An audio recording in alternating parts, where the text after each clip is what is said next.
প্রিয় ভাই সব, এক মহাসমুদ্র।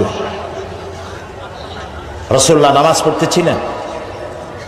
হযরত ওমর রাদিয়াল্লাহু তাআলা আনহু তখনও কাফির। চাইছিলেন রাসূলকে শায়েস্তা করবেন, মারবেন, লাঞ্ছিত করবেন।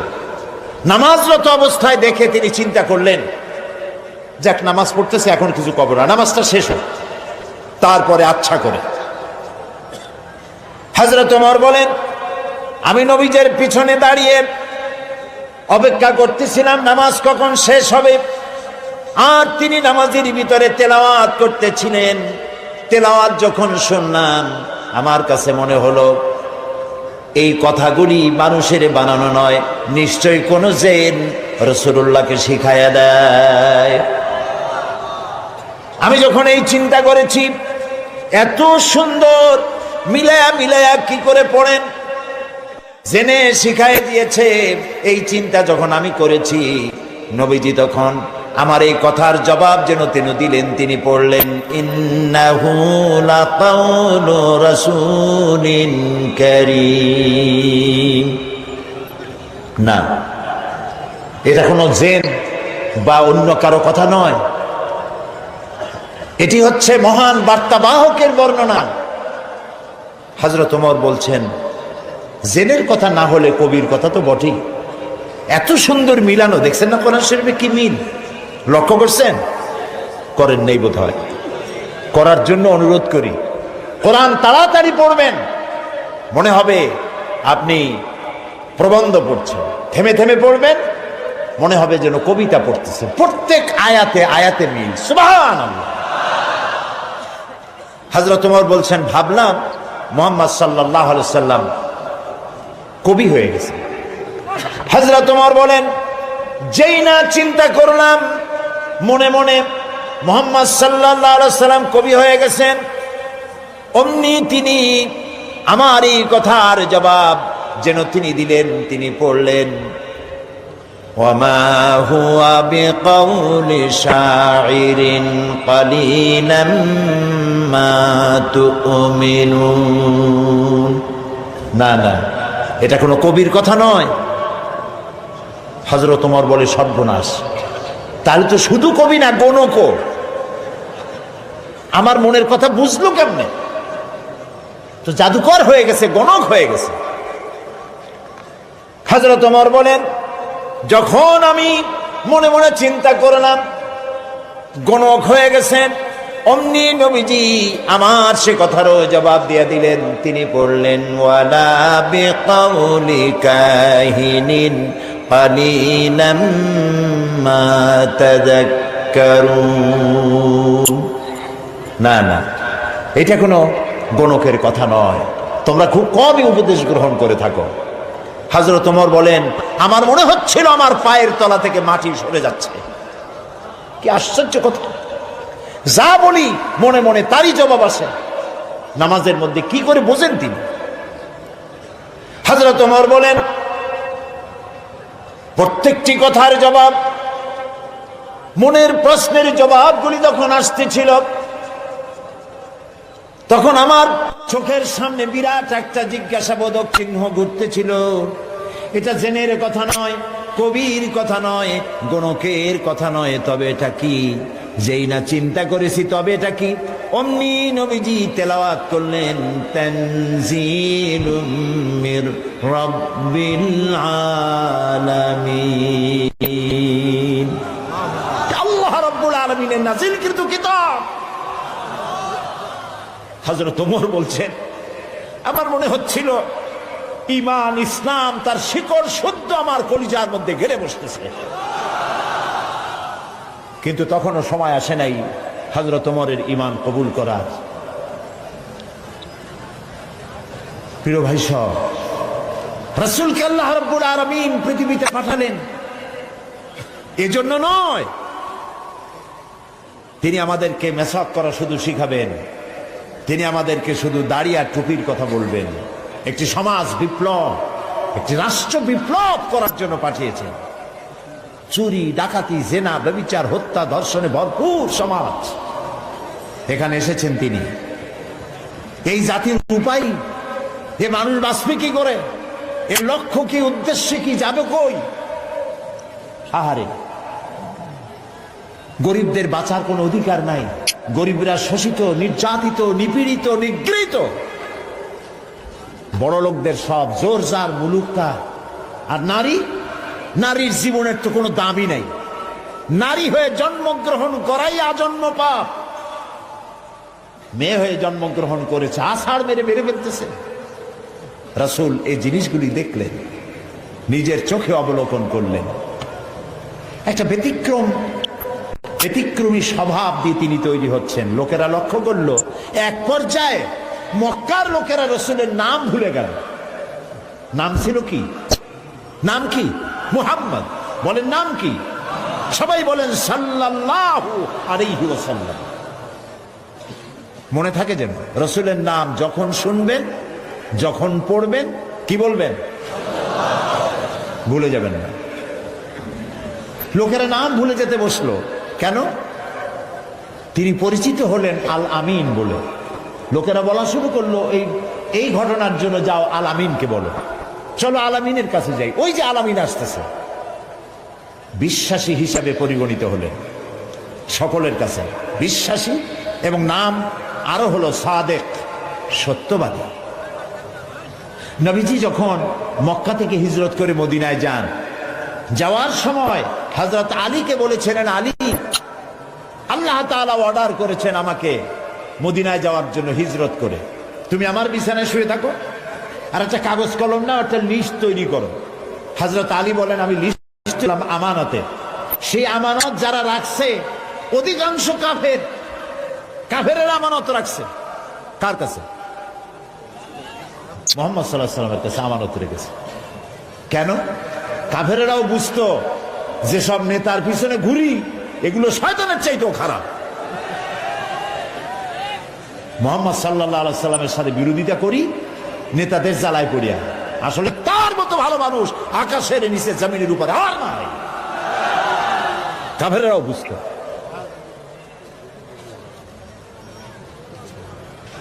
এখনো আমাদের দেশে যত নেতা আছে, অনুসারীরা বোঝে খাঁটি শয়তান। নামাজ নাই না, দেখেন না, নামাজ নাই, রোজা নাই, আল্লাহ পরকালের চিন্তা নাই, মিথ্যা কথা বলে অনবরত। মানুষে যেমন বমি করে হড় হড় করিয়া, মুখ দিয়া মিথ্যাগুলি বমির মতো বাইর হইতে থাকে। একটা ভালো কথা বলতে জানে না, শুধু অসত্য আর মিথ্যা বলতেই থাকে, আমানতের খেয়ানত করে। তবে এইসব নেতাদের পিছনে ঘুরে কেন? এই চিন্তায় যে এরা যদি এমপি মন্ত্রী হইতে পারে, তা একটা চাকরি পাবো, লাইসেন্স পাবো, টিয়ার কাবি খা খাইতে পারবো। জি, নাম রাখছে কাবি খা, তার মানে হলো খাবি খা।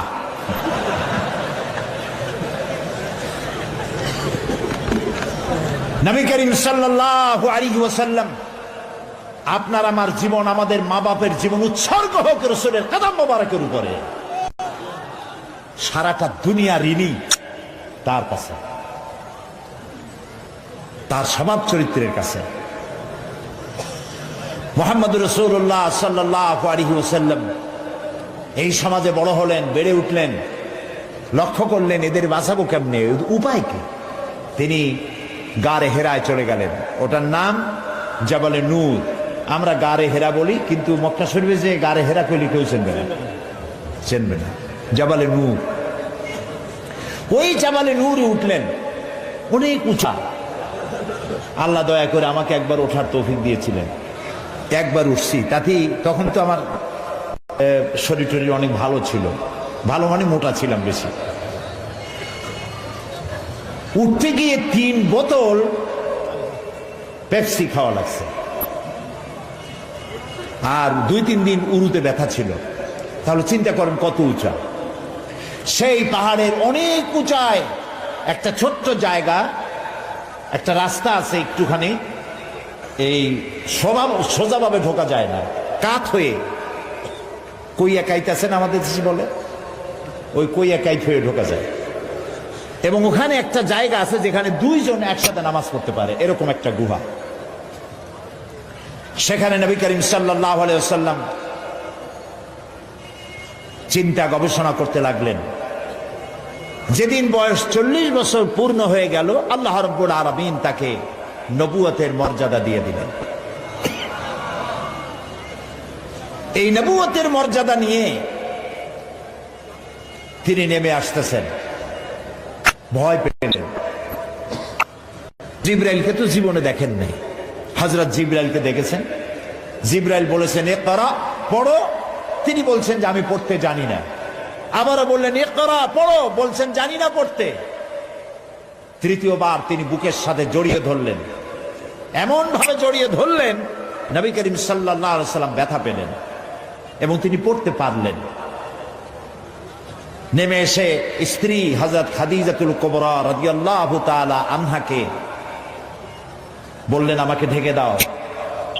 তাড়াতাড়ি করে চাদর এনে তিনি ঢেকে দিলেন। নবী করিম সাল্লাল্লাহু আলাইহি সাল্লামের চোখের মধ্যে ভীর ছাপ। হযরতে খাদিজা ভীত সন্ত্রস্ত হলেন, জিজ্ঞেস করলেন আবাল কাসেম আপনার কি হয়েছে? তিনি ঘটনা শোনালেন। হযরত খাদিজা কি বলতেছেন শোনেন। হযরত খাদিজা বলছেন ইয়া আবাল কাসেম, হে কাসেমের পিতা, আপনার ঘাবড়াবার কোনো কারণ নাই। কোন দুষ্ট জিন, কোন দুষ্ট শয়তান আপনাকে অনিষ্ট করতে পারে না, কারণ আপনি সত্যবাদী। আপনাকে কোন দুষ্ট জিন, কোন শয়তান আপনাকে অনিষ্ট করতে পারে না, কারণ আপনি আত্মীয়তার হক আদায় করেন। আপনি এতিমকে, মিসকিনকে খেতে দেন, আপনি বিধবাকে আশ্রয় দেন, আপনার ক্ষতি কেউ করতে পারে না। হযরত খাদিজা দৌড় মারলেন এবং নিজের চাচাতো ভাই হযরত ওয়ারাকা বিন নওফল, তিনি ছিলেন তাওরাতের জবরদস্ত আলেম, নবীজির মুখে খবর শুনলেন। সবটা শুনে নবীজির মস্তক মোবারকের উপরে চুমো খেয়ে বললেন কুদ্দুসুন কুদ্দুসুন, অতি পবিত্র, মহাপবিত্র ইয়া মুহাম্মদ সাল্লাল্লাহু আলাইহি ওয়াসাল্লাম। আপনার কাছে যিনি এসেছিলেন তিনি কোন জিন নয়, তিনি মহাপবিত্র আত্মা, তিনি ফেরেশতা। যে ফেরেশতা এসেছেন ইব্রাহিম, মূসা, ঈসা, ইয়াকুব, আইয়ুব, সমস্ত নবীদের কাছে যে ফেরেশতা এসেছে, সেই জিবরাইল এসেছিলেন আপনার কাছে। তাওরাতে আমি যা পড়েছি তার সাথে মিল হয়ে যাচ্ছে। আপনি আখিরি জামানার পয়গম্বর। তবে আমার জন্য আফসোস, আমি বৃদ্ধ। এই জাতি আপনাকে খুব কষ্ট দেবে, নির্যাতন করবে। সেদিন পর্যন্ত যদি আল্লাহ আমারে বাঁচায় রাখেন, আমি আপনাকে সাহায্য করব, আপনার সাথে থাকব। প্রিয় ভাই সব, একটা নারী, একজন স্ত্রী পুরুষের জন্য, স্বামীর জন্য সব থেকে উত্তম সাক্ষী দিতে পারে। এর থেকে ভালো সাক্ষী আর কেউ দিতে পারে না। আল্লাহর নবী যখন তার স্ত্রী হযরত খাদিজা রাদিয়াল্লাহু তাআলা আনহাকে যখন দাওয়াত দিয়েছেন, আল্লাহ রাব্বুল আলামিন যখন দাওয়াতের জন্য বলে দিলেন নিকটবর্তী আত্মীয়দেরকে দাওয়াত দাও, সর্বপ্রথম নবীজি গিয়ে হযরত খাদিজাকে দাওয়াত দিলেন। বললেন আল্লাহ ছাড়া কোনো ইলাহ নাই, মাবুদ নাই, তার উপর ঈমান আনো। আর আমি মুহাম্মদ রাসূলুল্লাহ সাল্লাল্লাহু আলাইহি ওয়াসাল্লাম, আখিরি জামানার পয়গম্বর, আমার উপর ঈমান আনো। স্ত্রীর জন্য স্বাভাবিক ছিল। স্ত্রী তো কমসে কম স্বামীরে চেনে। কি বলেন আপনারা? চেনে না? সব মানুষকে আপনি ধোঁকা দিতে পারবেন, সব মানুষকে আপনি চোখে ধুলা দিতে পারবেন, কিন্তু স্ত্রীকে ভাঙিয়ে দিতে পারবেন না। ঠিক কিনা বলবেন? স্ত্রী আপনার জন্য ভালোবাসা দিতে পারে, জীবন দিতে পারে, সব দিতে পারে, কিন্তু ঈমান আনা অত্যন্ত কঠিন।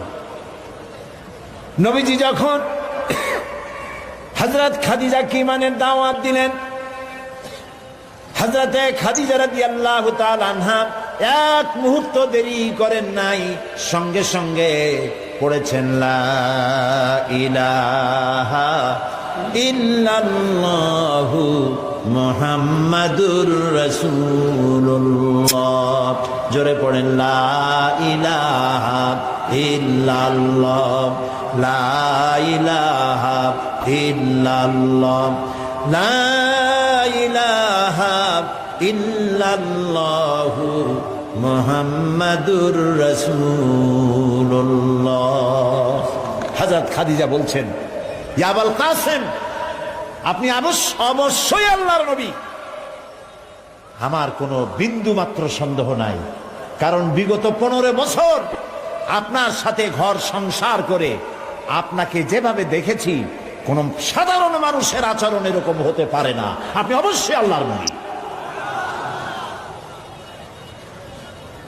নবী করিম সাল্লাল্লাহু আলাইহি ওয়াসাল্লাম এই দাওয়াত নিয়ে ছড়িয়ে পড়লেন ময়দানে।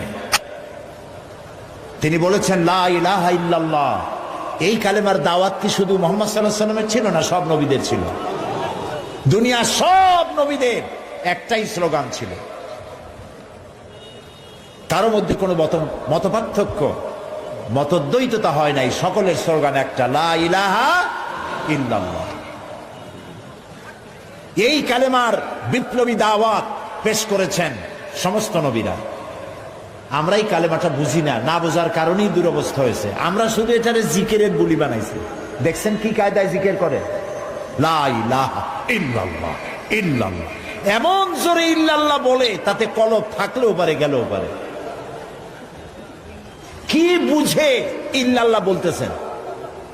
আবার লা ইলাহা ছেড়ে দিয়া খালি ইল্লাল্লাহ করে, এরকমও শুনেছি। শুনছেন আপনারা? লা ইলাহা বাদ দিয়া কতক্ষণ ইল্লাল্লাহ ইল্লাল্লাহ ইল্লাল্লাহ। আশ্চর্য কথা, এটা কি কি বলতেছেন আপনি? ইল্লাল্লাহ মানে তো আল্লাহ ছাড়া। আল্লাহ ছাড়া কি? লা ইলাহা ইল্লাল্লাহ, এই কালেমার দাওয়াত যখন নবীরা দিয়েছেন, হযরত মূসা আলাইহিস সালাম যখন বলেছেন লা ইলাহা ইল্লাল্লাহ, এ আঘাত লেগে ফেরাউন দরিয়ায় নীলের মধ্যে ডুবে শেষ হয়ে গিয়েছে। হযরত ইব্রাহিম আলাইহিস সালাম যখন বলেছেন লা ইলাহা ইল্লাল্লাহ, নমরুদের গোষ্ঠী সাফ হয়েছে, জুতা পিটা খাইয়া দুনিয়া থেকে বিদায় হয়ে গেছে। ঠিক না ভাই? মুহাম্মদ সাল্লাল্লাহু আলাইহি ওয়াসাল্লাম যখন বলেছেন লা ইলাহা ইল্লাল্লাহ, তখন আবু জাহাল, আবু লাহাব, উতবা, শাইবা, মুগীরা, এই সবগুলির গায়ে আগুন জ্বলে গেছে। কেন আগুন জ্বললো? তারা বুঝছে লা ইলাহা ইল্লাল্লাহর অর্থ কি। তারা বুঝেছে লা ইলাহা ইল্লাল্লাহ মানেই হচ্ছে কোনো ইলাহ নাই, আইনদাতা নাই, বিধানদাতা নাই, শাসনকর্তা নাই, কাউকে মানি না। কে ছাড়া? আল্লাহ ছাড়া। ফেরাউনও বুঝেছে। ফেরাউন বোঝেন? ফেরাউনকে মুসা আলাইহিস সালাম যখন বলেছেন বলো লা ইলাহা ইল্লাল্লাহ, ফেরাউন বলেছে মা আলিমতু লাকুম মিন ইলাহিন গায়রি, আমি তো জানি না যে আমি ছাড়া আরো কোন ইলাহ আছে, আমি তো ইলাহ। তুমি যদি আমারে বাদ দিয়ে আর কাউকে ইলাহ মানো, লাআজআলান্নাকা মিনাল মাসজুনিন, কারারুদ্ধ করে রাখবো, জেলখানায় ঢুকিয়ে দেব। মুসা আলাইহিস সালাম ভয় পাইছিলেন নাকি? ভয় পান না। কাফেরেরা বুঝতে পারতো লা ইলাহা ইল্লাল্লাহর অর্থ কি। আবু জাহাল, আবু লাহাব, উতবা, শাইবারা, হযরত আবু তালেব নবী করিম সাল্লাল্লাহু আলাইহি সাল্লামের চাচা আবু তালেবের কাছে গিয়ে বলেছে, আবু তালেব, রাসূলকে বলো, মুহাম্মদ সাল্লাল্লাহু আলাইহি সাল্লামকে বলেন তিনি যেন লা ইলাহা ইল্লাল্লাহর দাওয়াত না দেন। এর বিনিময়ে যত টাকা লাগে, যে সুন্দরী মেয়ে পছন্দ করবে সেই মেয়ে তার সাথে বিয়ে দিয়ে দেব, নেতৃত্ব দেব, টাকা দেব, পয়সা দেব, বাড়ি ঘর দেব, তবুও লা ইলাহা ইল্লাল্লাহ দাওয়াত যেন তিনি না দেন। নবীজির কাছে যখন প্রস্তাব গেল, আল্লাহ নবী বললেন, চাচাজি আবু তালিব, প্রস্তাব যেটা এসেছে ওই প্রস্তাবকরা যা দিতে পারবে সেটা তো স্বাভাবিক কথা, যেটা দিতে পারবে না তাও যদি ওরা আমার হাতে দিতে পারে, যেমন আকাশের সূর্যটা ধরে এনে যদি ওরা আমার ডান হাতে তুলে দেয়, আকাশের পূর্ণিমার চাঁদ যদি ধরে এনে আমার বাম হাতে তুলে দেয়, এরও বিনিময়ে আমি আল্লাহ নবী মুহাম্মদুর রাসূলুল্লাহ এক মুহূর্তের জন্য তাওহীদের দাওয়াত বন্ধ করে দেব না। নবীজি পৃথিবীতে আল্লাহর দ্বীনের দাওয়াত দেওয়ার জন্য, দ্বীন প্রতিষ্ঠার জন্য এসেছিলেন। এজন্য আসেন নাই আবু জাহাল, আবু লাহাব বা সাইবারা নেতৃত্ব দিবে আর মুহাম্মদ সাল্লাল্লাহু আলাইহি ওয়াসাল্লাম তার অধীনে চাকরি করবেন, মসজিদে বসে আল্লাহ আল্লাহ করবেন। মূসা আলাইহিস সালামকে এজন্য পাঠানো হয়নি যে তিনি ফেরাউন রাজত্ব করবে আর তিনি তার অধীনে থেকে আল্লাহ বিল্লাহ করবেন। এজন্য পাঠানো হয়েছে। মূল উদ্দেশ্য কি? আল্লাহ রাব্বুল আলামিন বলেন, হুয়াল্লাযী আরসালা রাসূলাহু বিল হুদা ওয়া দীনিল হক লিইয়ুযহিরাহু আলাদ-দীনি কুল্লিহি ওয়া কাফা বিল্লাহি শাহীদা। আল্লাহ তাআলা তিনি রাসূলকে প্রেরণ করেছেন দ্বীনে হক আর সত্যের বিধান সহকারে, যাতে করে পৃথিবীর সব মতবাদের উপরে ইসলামকে তিনি বিজয়ী করে দিতে পারেন। নবী করিম সাল্লাল্লাহু আলাইহি ওয়াসাল্লাম মক্কি জীবনে এই কাজটি তিনি চালু করলেন। নবী করিম সাল্লাল্লাহু আলাইহি ওয়াসাল্লামকে আল্লাহ রাব্বুল আলামিন সব রকমের সম্মান এবং মর্যাদা দিয়ে পৃথিবীতে পাঠালেন দ্বীনকে প্রতিষ্ঠা করার জন্য। 13 বছর সময় লাগলো মক্কায়। কয় বছর লাগলো? 13 বছর। এই 13 বছর দ্বীনের দাওয়াত দিতে থাকলেন মানুষের দুয়ারে দুয়ারে গিয়ে, গোপনে, রাত্রে, দিনে। আল্লাহর মেহেরবানি লোক তৈরি হয়ে গেল। আবু বকর, ওমর, ওসমান, আলী, খাব্বাব, খুবাইব রিদওয়ানুল্লাহ তাআলা আলাইহিম আজমাইন, এই সব লোক তৈরি হয়ে গেল। কেমন লোক তৈরি হলো?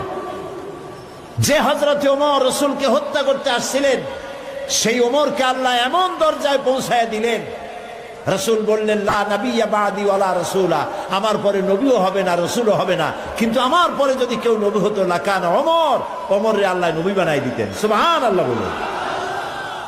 এইসব লোক তৈরি হয়ে গেল। 13 বছর সময় লাগলো। আল্লাহ রাব্বুল আলামিন হিজরতের অর্ডার দিয়ে দিলেন। নবীজি এবার মক্কা শরীফ থেকে রওনা করেছেন। গভীর রজনীতে হযরত আবু বকরকে সঙ্গে করে নিয়ে রওনা করলেন। জাবালে মিসফালার ভিতর দিয়ে, জাবালে কিদওয়ার উপর দিয়ে যাওয়ার সময় বারবার কাবার দিকে ফিরে তাকায় কাঁদতে লাগলেন আর বলতে লাগলেন, কাবারে বড় আশা ছিল তোর খেদমত করব, কিন্তু তোর নিষ্ঠুর সন্তানেরা তোর কাছে আমারে থাকতে দিল না রে। নবীজি হযরত আবু বকর রাদিয়াল্লাহু তাআলা আনহুকে সঙ্গে নিয়ে জাবালে সুর চলে গেলেন। হযরে রক্ত হয়ে গেল। হযরত আবু বকর বলেন, আর উপায় নাই, ধরা পড়ে যাব। এই গুহার মধ্যে গিয়ে আমরা আশ্রয় নেই। গুহার ভিতরে গিয়ে আশ্রয় নিলেন। সকালবেলায় কাফির বেঈমানেরা খুঁজতে খুঁজতে ওই পর্যন্ত এসেছে। একজন বলে পায়ের চিহ্ন এখানে শেষ, ভিতরে আছে, আর একজন বলে নাই। একজন বলে আছে, আর একজন বলে নাই। হযরত আবু বকর বলেন, ইয়া রাসূলুল্লাহ, আমরা ধরা পড়ে গেছি, আর উপায় নাই। এটা এত স্বল্প গভীর গুহা, বসতে পরে মাথা দেখা যায়, শুয়ে হাঁটু উঁচু করলে হাঁটু দেখা যায়, আর বাঁচার উপায় নাই। আল্লাহ রাব্বুল আলামিনের হাবিব তখন বললেন, কোরআনে কারীমের মধ্যে সূরা তাওবায় আল্লাহ শোনাই দিয়েছেন, ইদ ইয়াকুলু লিসাহিবিহি লা তাহজান ইন্নাল্লাহা মা'ানা। হে আমার বন্ধু, হে আমার সাথী, ভয় পেও না, আমরা দুইজন নই, আমাদের সাথে আর এক সত্তা আছে। তার নাম কি? সবাই বলেন। আল্লাহ রাব্বুল আলামিন তার হাবিবকে বাঁচালেন না ধরাই দিলেন? বাঁচাইছেন কিনা? দিনের বেলায় ঘুমায় থাকতেন, রাতের বেলায় চলতেন। 13 দিন সময় লাগলো। মক্কা শরীফ থেকে লোকেরা, কাফেরেরা রাসূলকে ধরার জন্য সুরাকাকে পাঠিয়ে দিল। সুরাকা চলল ধরার জন্য। অশ্ব পৃষ্ঠে সওয়ার হয়ে দৌড়াতে দৌড়াতে রাসূলের কাছে চলে গিয়েছে। হযরত আবু বকর বলছেন, ইয়া রাসূলুল্লাহ, আবার ধরা পড়ে গেলাম, এই লোক কেমনে ছাড়ি? আবার পিছনে দৌড়ানো আরম্ভ করেছে। আবার কিছু দূর গিয়ে দুটি পা, ঘোড়ার পা সামনের দিকে নেমে যেতে লাগলো। এবার বলল, আমি ক্ষমা চাই। রাসূল বললেন, মাফ করলাম, ফিরে যা। আবার যখন ঘোড়ার পা উঠে আসলো, সুরাকা তখন চিন্তা করলো, 100 লাল উট কেমনে ছাড়িয়ে যায়। আবার পিছনে আরম্ভ করছে দৌড়। এবার যখন কাছাকাছি এসেছে, সুরাকার ঘোড়ার 4টা পাই মাটির তলায় ডাবা শুরু হয়ে গেছে। সুরাকা বলছে, আমি মাফ চাই, আমাকে ক্ষমা করে দিন। রাসূলুল্লাহ ফিরে তাকালেন, বললেন, সুরাকা, এখনো তোমার বিশ্বাস হয় না যে আমি আল্লাহর নবী? সুরাকা বলছেন, হ্যাঁ। নবীজি তাকে ক্ষমা করলেন। ঘোড়া শুদ্ধ উপরে উঠে আসলো। সুরাকা চিন্তা করলো, একেবারে খালি হাতে ফিরবো? দেখেন কি কত বড় খারাপ মানুষ। সুরাকা বলছে, মুহাম্মদ সাল্লাল্লাহু আলাইহি সাল্লাম, আচ্ছা আমি যে ধরলাম না, আমি ফিরে যাব এখন, কিন্তু আমি যে আপনাকে ধরলাম না, সেজন্য আপনি আমার কিছু দেবেন না? মানুষ কত খারাপ হতে পারে চিন্তা করে। নবীজি রাগ করলেন না, নবীজি বললেন হ্যাঁ দেব। কি দেবেন? নবীজি বললেন, তোমাকে আমি পারস্য সম্রাটের মুকুট তোমার মাথায় পরিয়ে দেওয়া হবে। সুরাকা মুখটা মলিন হয়ে গেল, কিভাবে সম্ভব, কইল কি, এটা কি সম্ভব কথা? যিনি রাতের আধারে একজন লোক নিয়ে কোন রকম করে আত্মগোপন করে চলে যাচ্ছেন, নিজের জন্মভূমি ছেড়ে পারস্য সম্রাটের মাথার মুকুট এনে আমারে দেবে, এটা একটা কথা হইল? কিছু দেবেন না তাই কর। মন খারাপ করে সে চলে গেল। নবী করিম সাল্লাল্লাহু আলাইহি সাল্লামের ইন্তেকালের পর হযরত আবু বকর ক্ষমতা এলেন, তারপরে হযরত ওমর ক্ষমতা এলেন। হযরত ওমরের জামানায় পারস্য বিজয় হলো, আর গনিমতের মালের সাথে পারস্য সম্রাটের মুকুটও এসে সামনে হাজির হয়ে গেল। হযরত ওমর লক্ষ্য করে দেখলেন গনিমতের মালের মধ্যে হীরা মণিমুক্তা খচিত চকচক করছে, পারস্য সম্রাটের মাথার মুকুট। হযরত ওমর বললেন, কেউ চলে যাও তো, সুরাকাকে ডেকে নিয়ে আসো। সুরাকা তখন বুড়ো হয়ে গেছে, দাড়ি চুল পেকে বৃদ্ধ হয়ে গেছে। সুরাকাকে কাছে ডেকে হযরত ওমর নিজ হাতে পারস্য সম্রাটের মুকুটটা সুরাকার মাথায় পরিয়ে দিলেন। বললেন, সুরাকা, আল্লাহর নবীর ওয়াদা কখনো মিথ্যা হয় না। নবীজি মক্কা থেকে মদিনায় পৌঁছে গেলেন। প্রতিমধ্যে খুব ক্ষুধার্ত হয়েছিলেন, প্রতিমধ্যে কখনো খেতে পারতেন, কখনো খেতে পারতেন না। মদিনার কাছাকাছি, বুখারীতে এই বিবরণ এসেছে, কাছাকাছি হয় যখন হলেন, তখন উম্মে মাবাদের মা বাড়িতে ছিলেন একটা ঘরে। আবু মাবাদ কাজের জন্য চলে গেছে। কতগুলি ছাগল ছিল তাদের। এই মরুভূমিতে কোনো খাবার নাই, ঘাস নাই, ছাগল সব, বাচ্চা নাই, দুধ নাই, সব শুকায় গেছে। নবী করিম সাল্লাল্লাহু আলাইহি সাল্লাম ক্ষুধার্ত, হযরত আবু বকর ক্ষুধার্ত, বাড়ির মধ্যে গিয়ে ঢুকছেন। উম্মে মাবাদকে জিজ্ঞেস করলেন, মহিলাকে জিজ্ঞেস করলেন, তোমার ঘরে কি কোনো খাবার আছে? তিনি বললেন, পথিক, আমার ঘরে কোনো খাবার নাই। আচ্ছা, দুধ আছে? তিনি বললেন, না, দুধ পাবো কোথায়? কই যে ওই যে একটা ছাগল দেখা যায়, একটা বকরি দেখা যায়। তো বললো যে, আপনি দেখতে পাচ্ছেন না, এই বকরি কত কৃষ, একেবারে শুকায় গেছে, ওর তো বাচ্চা নাই, ও দুধ দেবে কেমনে? রাসূলুল্লাহ বললেন, তুমি বকরিটা আমার কাছে নিয়ে আসো। মহিলা বকরিটা কাছে নিয়ে এলেন। রাসূলুল্লাহ বকরির ওলানে, ওলান বলে না, ওলানে হাত দিলেন। উম্মে মাবাদ বললেন, আমি তাকিয়ে থাকলাম, বকরি তার দুটি ঠ্যাং ফাঁক করে দিল পেছনে, আর ওলান বড় হয়ে মাটিতে থেকে গেল। রাসূলুল্লাহ বললেন, একটা পাত্র নিয়ে আসো। একটি পাত্র আনা হলো, বড় এক পাত্র দুধে ভরে গেল। রাসূলুল্লাহ পাত্র থেকে ঢেলে দিলেন, তুমি খাও। নিজে খায়েন, হযরত আবু বকরকে খাওয়ালেন। পাত্র পরিপূর্ণ থাকলো। বলল, তোমার স্বামী এলে তাকে দিও। রাসূলুল্লাহ চলে গেলেন। আবু মাবাদ বাড়ি ফিরেছেন, মুখ শুকনা। হঠাৎ করে দুধের দিকে চোখ পড়লো। বলল, তুমি দুধ পাইলা কই? আবু মাবাদ বলছে, পুরুষ বলছে যে, আমি তো সারাদিন কষ্ট করেছি, কিছু খাই নাই, তুমি দুধ পেলে কোথায়?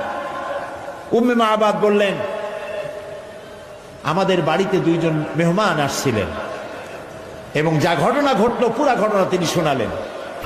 আবু মাবাদ জিজ্ঞেস করেন, আচ্ছা বলো তো লোকটি কেমন, দেখতে কেমন? উম্মে মাবাদ বলছে, আবু মাবাদ, আমি সেই পুরুষটির কথা কি বলবো, আমার জীবনে এত সুন্দর সুপুরুষ আমি জীবনে দেখি নাই। তার চক্ষু আনত, তিনি উপরের দিকে তাকায় কথা বলেন না, প্রয়োজনের বেশি একটি কথাও বলেন না। তার চলা, তার বসা, তার কথা, মুখের বাণী মণিমুক্তার মতো আমি সারা জীবনে এমন মানুষ দেখি নাই। আবু মাবাদ বৃদ্ধ মানুষ, সব শুনে বলল, খুব সম্ভব তাওরাতে যে শেষ নবীর কথা শুনেছি নিঃসন্দেহে তিনিই হবেন, আমার ভাগ্য খুলে গিয়েছে। প্রিয় ভাই সব, রাসূলকে আল্লাহ রাব্বুল আলামিন এমন সৌন্দর্য দিয়েছিলেন, পৃথিবীতে এত সুন্দর সুপুরুষ পৃথিবীতে আর আছে নাই। এই দুনিয়ার কোন শিল্পী তার তুলি দিয়ে, রং দিয়ে এত সুন্দর ছবি আঁকাইতে পারবে না পৃথিবীর কোনো মানুষ। কারণ এই ছবি এঁকেছিলেন যিনি, তিনি শিল্পীর শিল্পী। তিনি কে?